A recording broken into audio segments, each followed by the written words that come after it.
अस्सलाम वालेकुम नाज़रीन। अब्दुल कयूम साहब हैं मेरे साथ। पाकिस्तानी सियासी सूरत हाल पे बात करेंगे। जी अस्सलाम वालेकुम। वालेकुम जी नसीर साहब। ये हम देखते हैं कि वाकयात हो जाते हैं जो हमारे ताकतवर अदारे हैं, यानी फौज कह लेना चाहिए, कि कभी ना कभी हमारी पुलिस को फेंटा लगा देते हैं।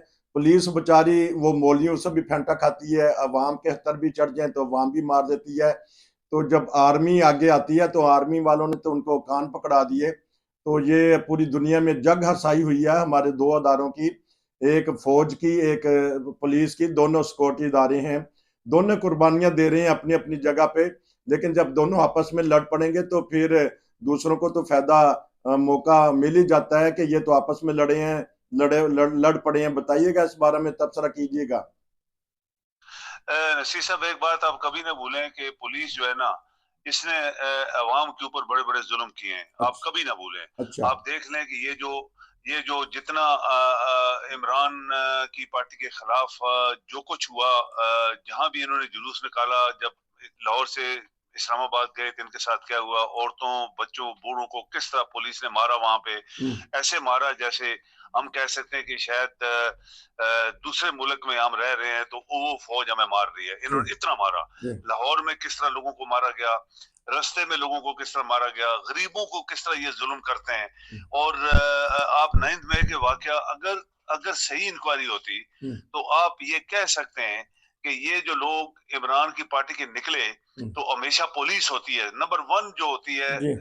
चूंकि ये इंटरनल सिक्योरिटी का मामला होता है, तो सबसे पहले पुलिस होती है किसी भी डेमोन्स्ट्रेशन को रोकना, या अवाम अगर अगर अवाम गुस्से में है या जुलूस निकालना चाहती है तो उसको पुलिस रोकती है। हम्म। ये पुलिस का काम होता है कि उनको रास्ते में रोकें। फर्स्ट सेकंड थर्ड पुलिस ही उनको रुकावट डालती है, लेकिन हम्म। पुलिस नहीं थी। हम्म। यहां से आप अंदाजा लगा सकते हैं क्या ये पुलिस की चाल थी हम्म। कि इमरान के लोगों को जाने दो और ये आगे फौज को मारेंगे, तो फिर इस तरह ये सारी जिंदगी के लिए अंदर चला जाएगा।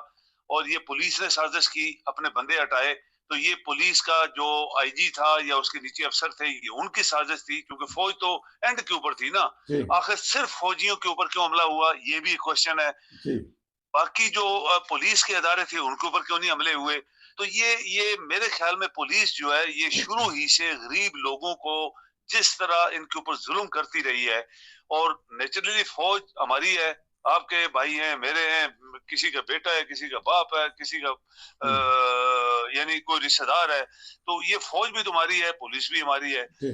लेकिन पुलिस अगर दयानतदारी के साथ आज तक आइन के मुताबिक ये लोग काम करते, तो पाकिस्तान के अंदर फौज तो इन्वॉल्व नहीं होती मार कुटाई में। हम्म। ये पुलिस करती है। तो ना ये जुल्म होते पाकिस्तान के अंदर, लेकिन ये पुलिस ही सब कुछ करती रही है।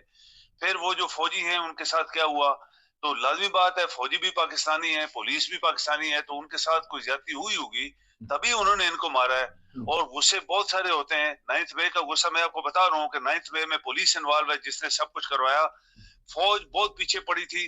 फौज के ऊपर क्यों हमला हुआ, सिर्फ पुलिस के ऊपर क्यों नहीं हुआ था। ये पुलिस ने साजिश की थी कि इनको जाने दो, तो वहां फिर लड़ाई मार कुटाई होगी, तो ये पीटीआई वाले अंदर चले जाएंगे सारी जिंदगी के लिए। ये जी। हुकूमत जो थी, ये जो हुकूमत अभी, यानी जिसको कहते हैं कि आप आर्जी हुकूमत थी, हम्म। जिसका चीफ मिनिस्टर था, अभी वो इंटरनल आप देखें कि उसको उठा के सेंट्रल क्या कहते हैं इंटरनल मिनिस्टर बना दिया गया। हम्म। किसने बनाया, वो इस काबिल तो था नहीं, एक अखबारी नुमाइंदा था वो नॉर्मल।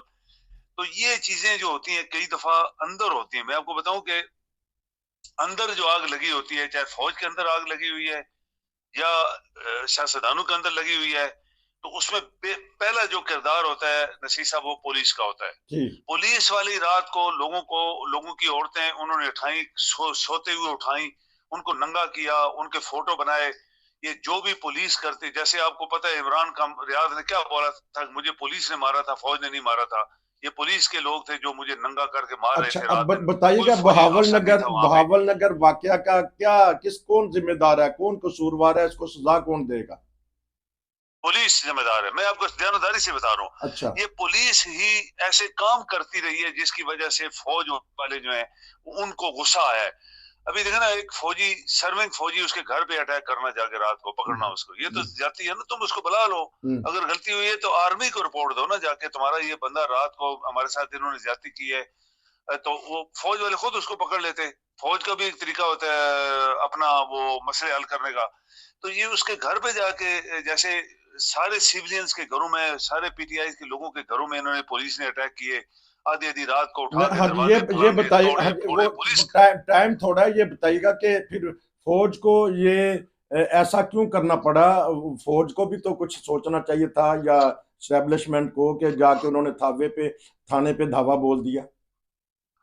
देखिए वो उसकी फौज नहीं इन्वॉल्व होती। मैं आपको बताऊं कि ये बंदे होते हैं, मसलन अगर किसी यूनिट के कोई 10-15 बंदे जो उनका स्पाई था, वो उन्होंने कहा कि हमारे ऊपर ज्यादती की है तो हम उसको नहीं छोड़ेंगे। अच्छा। ये इधर से थानेदार के पास कितने बंदे होते हैं? 15-20 होते होंगे। इधर से उस आदमी स्पाई के जो दोस्त यार थे या उसका कोई फौरन जो होता है सीनियर्स थे, उन्होंने फैसला किया होगा।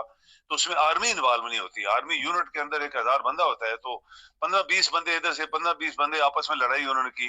लाजमी बात है फौज वाले भी इंक्वायरी करेंगे किसने ज्यादती की है, और पुलिस ने की है तो पुलिस को भुगतना पड़ेगा। अगर फौज वालों ने ज्यादती की तो फौज वालों को छोड़ेंगे नहीं, उसको नहीं छोड़ेंगे। ये मैं आपको जानकारी से बता नहीं, रहा कौन कौन हूँ। नहीं लेकिन छोड़ेगा? कि हमारी जो अदलिया नहीं छोड़ेगी कौन से? क्योंकि अगर यूरोप में ये मामला होता, अव्वल तो होता ही नहीं है, तो कौन है जिम्मेदार इसका फिर? यहाँ तो अदालतों तक केस चला जाता है, लेकिन वहाँ आर्मी वाले ही हैं जो सबसे पहले तो हैंडल करेंगे ना, क्योंकि आर्मी का बंदा है, आर्मी के कानून के तहत उनको हैंडल करेंगे। सजा होती है, नौकरी से घर जाते हैं, या वो कहते हैं कि हमारी फौज के फौजी जो आदमी था उसके साथ ज्यादती हुई है, तो फिर वो पुलिस वालों के ऊपर आ जाएगी, और वो अदालत में तो नहीं जाएगा, लेकिन पुलिस के सीनियर जो लोग हैं, आईजी वाला, सारे उस पर उसको हल करेंगे। एसएचओ को ये उसको निकालेंगे नौकरी से। ये दो बंदों के दरमियान ही फैसला होगा। अदालतों तक शायद ये केस ना आए, क्योंकि इतना बड़ा केस भी तो नहीं था। और बड़े बड़े पाकिस्तान में हुए तो किसी ने आज तक फैसले नहीं किए। देखो ना, इतने बड़े बड़े जुल्म हुए कि आइन को माना नहीं गया, आइन को माना नहीं गया, इलेक्शन नहीं होने दिए गए, सब कुछ हुआ ना। और बहुत बड़ा इलेक्शंस में बहुत बड़ा फ्रॉड किया गया। उनके ऊपर फैसला ये बताइएगा कि अदालतें पुलिस का मोराल गिरा है? क्योंकि हमारे पास एक डेढ़ मिनट है, सिर्फ इसी वाक्यों पे रखते हैं। पुलिस का मोराल गिरा है क्योंकि आगे मौलियों से भी फेंटा खाया इन्होंने, हर कोई इसको मारता है। देखें, पुलिस का मोराल गिरा है तो गिरने दें, ये मैं ऐसे बोलूंगा, क्योंकि अच्छा। पुलिस ने बड़े बड़े जुल्म किए हुए हैं पब्लिक के ऊपर। पाकिस्तान के लोगों के ऊपर इन्होंने जो जुल्म किए, उनका क्या मदावा मिला है उनको? तो फिर नहीं, फौज भी अब कुछ ना कुछ सोचेगी कि आइंदा से ऐसा वाकया पेश ना आ सके। हाँ, ये दो पार्टीज में हुआ है, दो बंदों में हुआ है, तो ये इसका लाजमी बात है। मैंने आपको बताया कि फौज वाले इसके ऊपर एक्शन लेंगे। अगर उस बंदे की गलती है उसको नहीं छोड़ेंगे, नौकरी निकालेंगे, जेल भेजेंगे। इधर पुलिस वालों का जो बंदे रात को फौज के आदमी के घर गए, उनको पकड़ना चाहिए। तुम क्यों रात को गए? सुबह बुला लेते। बुलाना भी नहीं चाहिए, बल्कि फौजी बंदे का ये होता है कि फौज वालों को रिपोर्ट देनी पड़ती है कि तुम्हारा ये बंदा रात को इसने हमारे साथ ज्यादती की है, तो फौज वाले इंक्वायरी करते हैं। तो उनके घर चला जाना, या औरतों को उठा लेना, या बच्चों को, जैसे ये इनका पेशा है, पुलिस, पाकिस्तानी पुलिस का पेशा है कि लोगों के घरों में जाके औरतों को उठाते हैं, बच्चे को उठाते हैं, नंगा करते हैं, वीडियो बनाते हैं। ये सब पुलिस करती रही है, मैं आपको जानकारी से बता रहा हूँ। सीढ़ियां लगाते हैं। तो ये बताइएगा, जो वर्दियां जलाई जा रही हैं और क्या कहते हैं कि हमारे साथ बहुत बड़ी ज्यादती है, तो ये मगरमच्छ के आंसू हैं? बिल्कुल, ये मगरमच्छ के आंसू हैं। अच्छा। सबसे ज्यादा जुल्म करने वाली जो पब्लिक के ऊपर एक फोर्स है, वो पुलिस है।